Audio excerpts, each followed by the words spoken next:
Quantification.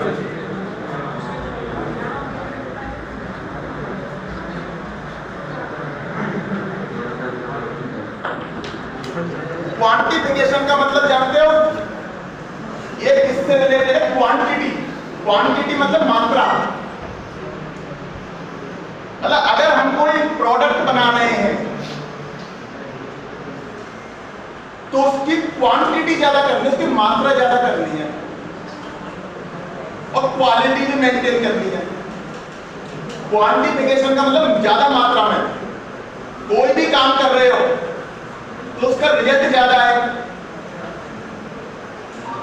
कि भाई high level quantification, कि भाई कि हमें भी ज्यादा आउटपुट ज्यादा मिलना चाहिए हमें। उस तरीके से विजन बनाओ, उस तरीके से मिशन बनाओ कि भाई हमें रिजल्ट ज्यादा मिलना चाहिए, उसका रिजल्ट की क्वांटिटी भी ज्यादा मिले, क्वालिटी भी ज्यादा मिले। चौथी टर्म आ गई एड रिलेटेबल। एड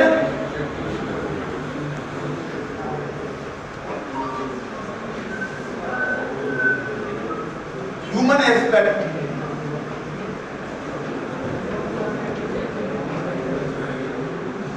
अब एक बात बताओ, आपने क्या है पहाड़ तो उठा लिया, धुआंधार आपने काम कर लिया, सोच भी लिया कि हम ऐसे करेंगे वैसे करेंगे। आपने किस भरोसे सोच लिया? कि अपनी खुद की स्किल के भरोसे कि भाई मैं ये चीज जानता हूं। अरे भाई आप जो जानते हो वो सफिशिएंट है ही नहीं, आपको दूसरे लोग ऐसे रखने पड़ेंगे साथ में, ऐसे लोगों की टीम बनानी पड़ेगी जो उसके अलावा दूसरा काम जानता होगा। अगर आप मार्केटिंग अच्छी करना जानते हो तो सुपरविजन वाले लोग चाहिएंगे, प्रोडक्शन वाले लोग चाहिएंगे जो मटेरियल को ढंग से लेकर बनाए।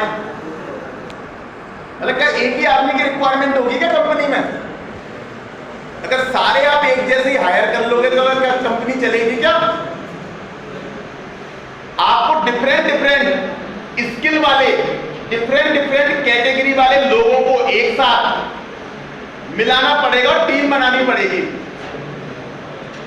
आप एक काम में अच्छे हो तो वो आपकी स्ट्रेंथ है, लेकिन बाकी चीजों में अच्छे नहीं हो वो आपकी वीकनेस है।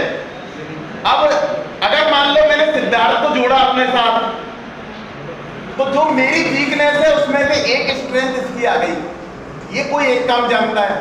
फिर मैंने वेद प्रकाश को जोड़ लिया तो वेद प्रकाश में कोई दूसरी स्ट्रेंथ है। फिर मैंने महेश को जोड़ लिया, महेश कुछ और जानता है। ऐसे करते करते 7-8 लोगों की टीम बन गई, और टीम अगर बन गई और एक साथ संगठित हो गई और मजबूत हो गई तो टीम का मतलब होता है टुगेदर एवरीवन अचीव मोर, कि हम एक साथ मिलकर बहुत कुछ प्राप्त कर सकते हैं और एक ही उद्देश्य के लिए काम करना है। अपने निजी स्वार्थों में लिप्त नहीं होना कि भाई मैं अपना सोचूंगा, दूसरा भी कहेगा, रोशन कहेगा मैं भी अपना सोचूंगा, लक्षित कहेगा मैं भी अपना सोचूंगा, तिलक कहेगा मैं भी अपना सोचूंगा। हो गया, टीम बिखर गई, खेल खत्म। टीम एक साथ मिलकर एक बड़े उद्देश्य के लिए काम कर रहे हैं। जीतेगी तो टीम जीतेगी, हारेगी तो टीम हारेगी। हमें टीम को ही जिताने का उद्देश्य रखना है और टीम बनाओ अच्छे लोगों की, अच्छे नहीं सही लोगों की। अच्छे लोग अगर साधु संतों की लाके टीम बना दोगे तो उसका करेंगे क्या? वो यूज ही नहीं है। जहां पर जिस औजार की जरूरत है वहां पर कोई औजार चाहिएगा। आपको रिक्वायरमेंट है यहाँ पे मार्केटिंग वाले आदमी की, तुम आर्मी से भर्ती कर लाए कि भाई मैं ऊपर से कूद जाऊंगा, जरूरत ही नहीं है उसकी। आपको जहां जिस आदमी की रिक्वायरमेंट है, सुई की जगह सुई काम आएगी, तलवार की जगह तलवार काम आएगी। जहां जिस औजार की जरूरत है वहां पे कोई औजार काम आएगा। वो औजार एक साथ इकट्ठे करने। चलो मैं एक छोटी सी बात पूछता हूं आपसे, कोई भी काम करते हो सारे औजार होते तो काम करना आसान होता है ना। तुम घर पे किसी मिस्त्री को बुला के लाते हो तो मिस्त्री के पास सारे औजार होते हैं, तभी तो वो ढंग से काम कर पाता है। तो जहां जिस औजार की, जहां पेचकस की जरूरत है वहां पे प्लास लगा देगा, जब प्लास की जरूरत है वहां पे हथौड़ा मार दिया। अपन लोग है ना जनरली बताओ, एक बहुत घटिया पंथी क्या करते हैं मालूम है? कि हर चीज को तो कील समझ लेते हैं और खुद को समझ लेते हैं हथौड़ा। अगर अपन खुद को हथौड़ा समझ लेंगे ना तो हर प्रॉब्लम को कील समझ लेंगे और यही अपन फेल हो जाएंगे।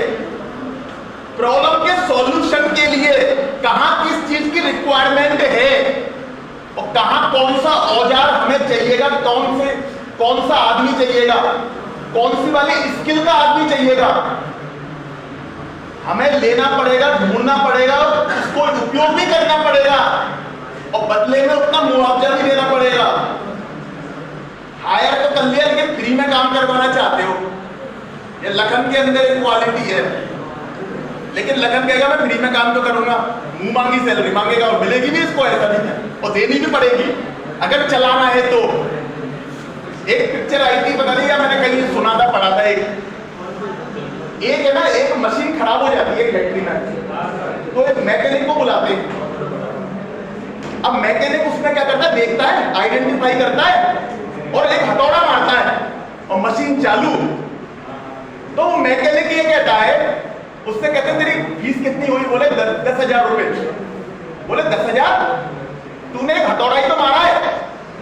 तो वो ये कहता है कि 9,999 रुपए, मतलब 1 रुपया तो हथौड़ा मारने के, लेकिन 9,999 रुपए बताओ किस चीज के? सही जगह हथौड़ा मारने के, कहां हथौड़ा मारना है उस चीज को पता करने के। स्किल का ही पैसा मिलता है यार। एक बात बताओ, पेंटिंग करोड़ों रुपए में बिकती है।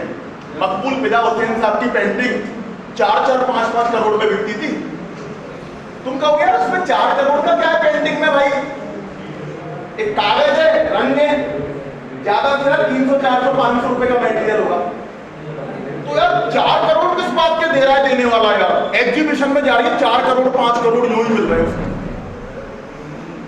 बनाने वाले के हुनर का, आपकी स्किल का, आपके टैलेंट का, आपकी काबिलियत का वो चार्ज होता है। ऑर्गेनाइजेशन भी उसी चीज को चार्ज करती हैं, यूनिक प्रोडक्ट बनाती हैं और उसी को मार्केट में देती हैं और मार्केट में उसका मांगा पैसा मिल रहा है, क्योंकि लोगों की रिक्वायरमेंट को फुलफिल कर रहा है। जो प्रॉब्लम आ रही है उसका सॉल्यूशन निकाल के दे रहे हैं अपने प्रोडक्ट से। आप सॉल्यूशन बेचो, लोग आपसे पैसा देके खरीदेंगे और मुंह मांगा पैसा भी मिलेगा। एंटरप्रेन्योर इसी सोच को लेके चलता है। और सही टाइम पर दीपावली निकल गई और पटाखे लिए घूम रहे हो, कोई नहीं खरीदेगा, सब बेचते चलेंगे। टाइम पर बिल्कुल, गर्मी आ गई तो स्वेटर बेच रहे हो, सर्दी आ गई तो आइसक्रीम बेच रहे हो, कौन खरीदेगा? डिमांड और सप्लाई के हिसाब से, रिक्वायरमेंट के हिसाब से दुकानदार वही कमा के खाता है। तो गर्मियों में तो आइसक्रीम बेचने लग जाता है, सर्दियों में क्या करता है, सर्दी के हिसाब से चाय बेचने लग जाता है, बरसात का टाइम आता है तो पकौड़े बनाने लग जाता है, कोई और काम टाइम के साथ, क्योंकि डिमांड सप्लाई चेंज होगी, रिक्वायरमेंट के हिसाब से काम करते हैं वो, तभी मार्केट में चलते हैं। हमको अगर सर्वाइव करना है ना मार्केट में, अपन लोग क्या करते हैं, एक जैसी स्किल सीख लेते हैं, उसके हिसाब से जो वैकेंसियां होती हैं तो सही है, नहीं होती तो बेरोजगार घर बैठे हो। अब मल्टीपल सीख लो भाई। अभी इस समय मान लो इस चीज में बूम है, बूम का मतलब ग्रोथ, जरूरी नहीं है कल रहे, कल के हिसाब से कल की दूसरी चीज सीख लो तो उसमें घुस जाओ, फिर तीसरी चीज सीख लो, फिर उसमें चले जाओ। मार्केट की डिमांड के हिसाब से हमें चीजों